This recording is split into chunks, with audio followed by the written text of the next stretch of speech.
እያስመለከን ያለው እግዚአብሔር መንፈስ የተባረከ ይሁን። አሁን ደግሞ ግጥም አቀርብላችኋለሁ። የግጥሙ ርዕስ ምክንያቱ ምንድነው ይላል። ምክንያቱ ምንድነው?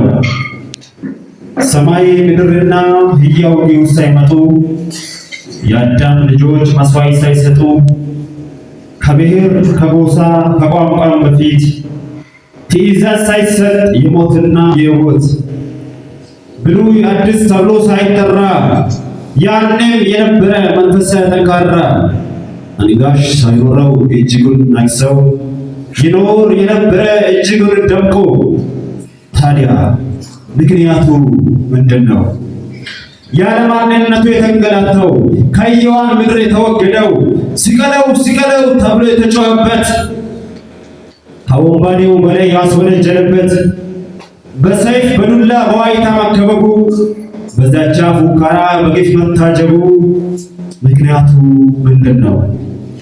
መሲህ ሆኖ መጥቶ ሞቶ አፈር መቅመስ ለራሱ ተሪቦ ሌላውን ሲያጎርስ ያለምንም ጉድለት ወገን እንደሌለው ሁሉም ጥሎ ሲሸሽ ብቻውን የተያዘው በሰማያት መራመድን ትቶ በአደባባይ የተሰቀለው ተራቁቶ በነዛ በርኩሳኑ ምግባር በበደል ጽዋ ያሳወራቸው በቁጤ ሲዘረር እፉኝ በማይሞሉት በእጁ ሥራ ስናቅ የተረገመ ማሞት ሊሞት ሲገደድ እውነት እያለው ራሱ እውነት ሆኖ ዝም ብሎ የተነደው ሊሸለት ተገዶ ምክንያቱማ ይሄ ነው።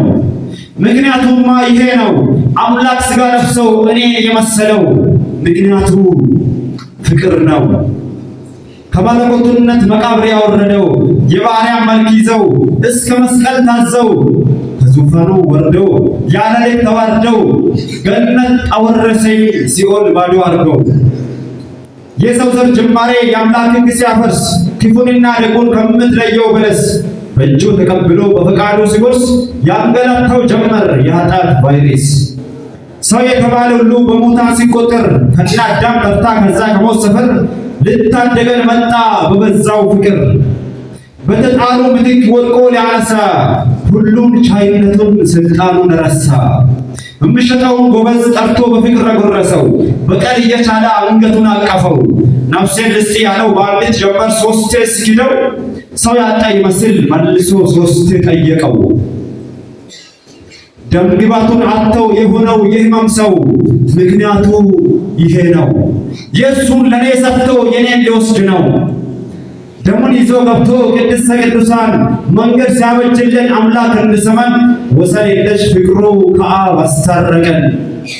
ደሙን ይዞ ገብቶ ቅድስተ ቅዱሳን መንገድ ሲያበጅልን አምላክ እንድሰማን ወሰን የለሽ ፍቅሩ ከአብ አስታረቀን።